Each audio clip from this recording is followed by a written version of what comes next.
Assalamualaikum warahmatullahi wabarakatuh. Di video sebelumnya kita sudah unboxing lengkap Vivo Y27s, bahkan compare dengan beberapa kompetitor.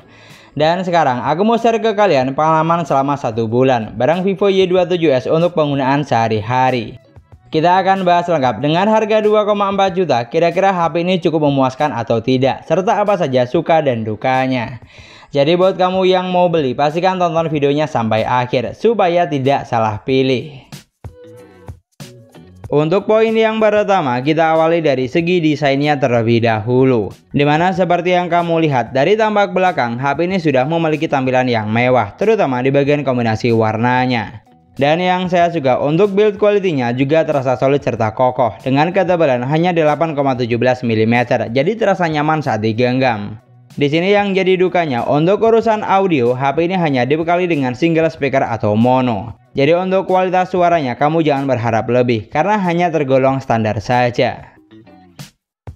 Lanjut ke bagian layar, secara kualitas saya cukup puas, karena layar dari HP ini memiliki saturasi warna yang bagus. Terlihat jelas, tajam, dan kaya akan warna, berkat sudah didukung dengan Sunlight Display. Pokoknya tidak kalah dengan panel AMOLED.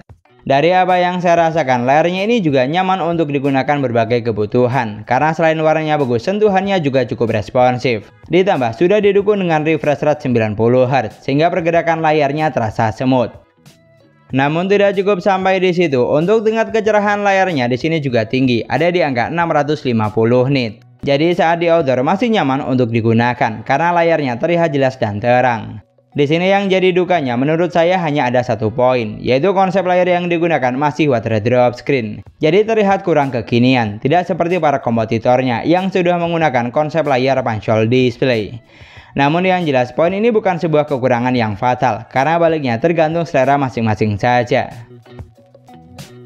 Pindah ke bagian spesifikasi. Buat kamu yang belum tahu, HP ini dibekali dengan kapasitas memori 8/128 GB yang masih bisa ditambah dengan microSD.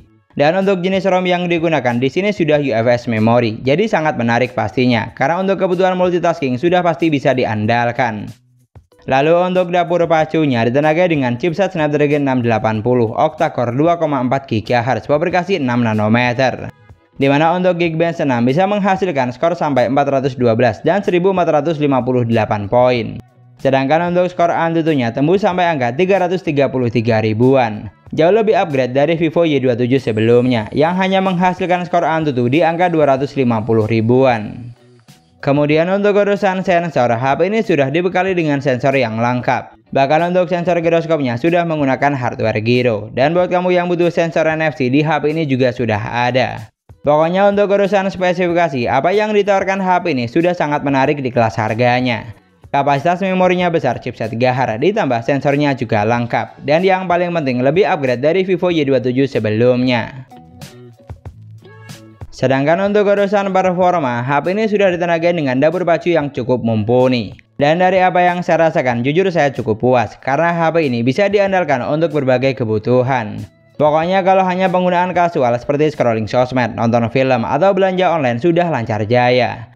Untuk performa gamingnya digunakan buat main Mobile Legends, mampu menjalankan game dengan baik. Dan grafik yang terbuka juga tinggi, bisa sampai ultra dengan frame rate hingga super. Untuk game yang satu ini, selama kita tidak setting grafik di rata kanan, gameplaynya sudah sangat playable, terasa lancar, hampir tidak ada kendala yang berarti. Bahkan frame drop atau delay juga jarang saya temui. Lalu digunakan buat main PUBG Mobile, HP ini juga mampu menjalankan game dengan baik. Gameplaynya terasa satset, nyaman saat digunakan. Tapi yang harus kamu ingat, untuk settingan grafik yang terbuka tidak tinggi, hanya ada di smooth high dan mentok sampai balance medium saja. Di sini yang saya suka, selain performanya lancar, untuk sensor giroskopnya juga berjalan dengan baik dan responsif, sehingga makin nyaman saat gameplay. Pokoknya untuk urusan performa, jujur saya cukup puas. Karena seperti yang kita tahu, chipset Snapdragon 680 memiliki performa yang bisa diandalkan di kelas harganya. Untuk kebutuhan kasual lancar jaya, diajak buat gaming juga masih oke. Jadi kamu tidak usah khawatir, karena untuk urusan performa di sini tidak ada dukanya. Geser ke bagian baterai, Vivo Y27s memiliki baterai sebesar 5000 mAh dengan kecepatan isi daya flash charging 44 Watt. Jujur poin ini saya sangat suka, karena untuk isi daya sampai penuh tidak butuh waktu yang lama, hanya sekitar 1 jam 11 menit dari 10 sampai full 100%. Jadi cocok buat kamu yang sukanya sachet alias tidak suka nunggu lama saat charging. Lalu untuk daya tahan baterainya digunakan buat nonton YouTube selama 2 jam berkurang 12%, buat main Mobile Legends selama 1 jam berkurang 13%, dan buat main PUBG Mobile selama 1,5 jam berkurang 18%. Sudah terbilang irit untuk kelas harganya. Dari pengujian yang saya lakukan, jika tidak untuk full gaming, baterainya ini bisa diandalkan kok untuk penggunaan selama seharian. Jadi jelas ya guys ya, untuk urusan baterai di sini hampir tidak ada dukanya atau yang perlu kamu garis bawahi.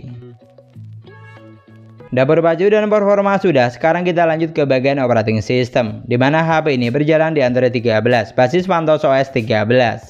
Di sini untuk urusan sistem, jujur saya cukup puas karena OS-nya mampu berjalan dengan baik dan optimal, sehingga nyaman saat digunakan. Untuk perpindahan antar aplikasi juga sachet, tidak terasa berat sama sekali. Selain itu, pilihan tampilan seperti tema atau wallpaper ada banyak, tinggal disesuaikan dengan selera. Dan untuk fitur yang disediakan juga banyak, hampir semua ada. Dimana fitur penting seperti ketuk 2 kali untuk on off, belah layar jadi 2, screenshot 3 jari, rekam layar, screen mirroring, dan mode game turbo sudah tentu ada. Pokoknya untuk urusan sistem di sini tidak ada dukanya, karena selama penggunaan terasa aman dan nyaman. Dan yang terakhir, untuk kameranya, HP ini dibekali dengan 50 megapiksel kamera utama, 2 megapiksel kamera bokeh, dan 8 megapiksel untuk kamera selfie. Dari angka di atas kertas, untuk megapiksel yang digunakan tergolong standar saja di kelas harganya. Namun yang saya suka, untuk fitur yang ditawarkan di sini cukup lengkap. Selain foto dan video, di bagian lainnya masih banyak fitur menarik lainnya. Dan yang bikin spesial, untuk perekaman video sudah dilengkapi dengan AIS, walaupun hanya video kamera belakang. Dan ngomongin soal kamera, saat di indoor, HP ini sudah mampu menghasilkan foto yang bagus. Detailnya dapat, untuk ketajamannya juga oke, seperti foto berikut ini. Lalu saat di outdoor, foto yang dihasilkan juga sudah bagus. Tapi yang harus kamu garis bawahi, untuk kecerahan gambarnya di sini cenderung gelap, dan saturasi warnanya juga kurang pop up. Sama seperti kebanyakan merek lainnya yang menggunakan chipset Snapdragon 680, di mana foto yang dihasilkan memiliki karakter warna tidak ngejreng.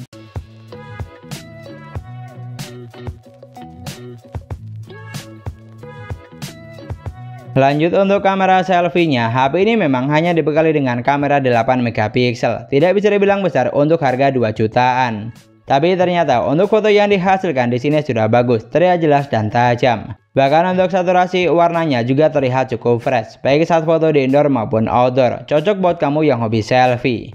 Jadi untuk urusan perfotoan, di sini yang sedikit jadi dukanya ada di bagian kamera belakang, karena foto yang dihasilkan memiliki karakter warna yang kurang pop up. Kalau untuk kamera selfie, saya no comment, karena cukup puas dengan hasilnya. Ini adalah contoh perekaman video menggunakan Vivo Y27s di outdoor dengan kondisi cahaya cukup baik. Di sini untuk resolusinya, HP ini bisa mentok sampai resolusi 1080 pixel di 30 frame per second atau 60 frame per second. Dari hasil berikut, untuk video kamera depan jujur saya no comment, karena sudah bagus untuk kelas harganya. Dan untuk kualitas suara yang dihasilkan saya juga suka, terdengar jelas dan tidak kecil. Tapi kalau untuk video kamera belakang jujur kurang memuaskan menurut saya. Sama seperti hasil fotonya, di sini yang jadi PR ada di bagian kecerahannya yang kurang terang, dan komposisi warna yang dihasilkan cenderung flat alias kurang ngejreng. Dari semua poin yang sudah kita bahas, kalau ditanya apakah HP ini bagus atau tidak, jawabannya sudah bagus. Karena lebih upgrade dari seri sebelumnya, dan yang pasti menawarkan banyak kelebihan. Dari apa yang saya rasakan, HP ini juga cukup memuaskan untuk hampir semua kebutuhan. Di sini yang perlu kamu garis bawahi atau yang menjadi dukanya juga tidak banyak, hanya ada 3 poin. Yang pertama, konsep layar yang digunakan masih water drop screen, jadi kurang kekinian. Lalu yang kedua, hanya menggunakan single speaker atau mono. Dan yang ketiga, hasil kamera belakangnya kurang memuaskan, baik untuk urusan foto atau video. Tapi kalau untuk selebihnya saya sangat puas dan no comment. Jadi bisa disimpulkan, untuk harga di bawah 2,5 juta, HP ini cukup menarik untuk dilirik. Karena apa yang ditawarkan bisa dibilang sudah paket lengkap. Buat penggunaan kasual lebih dari cukup, diajak untuk penggunaan yang agak berat juga masih oke. Artinya cocok untuk hampir semua kalangan umur. Di sini kekurangan tentu ada, tapi tidak yang sampai fatal banget menurut saya. Dan kalau kamu punya pendapat lain tentang Vivo Y27s ini, kamu juga bisa banget tulis di kolom komentar. Dan sekian dulu pembahasan kita kali ini. Semoga videonya bermanfaat, gampang untuk dipahami. Jangan lupa like dan komen. Kita ketemu lagi di video selanjutnya. Wassalamualaikum warahmatullahi wabarakatuh.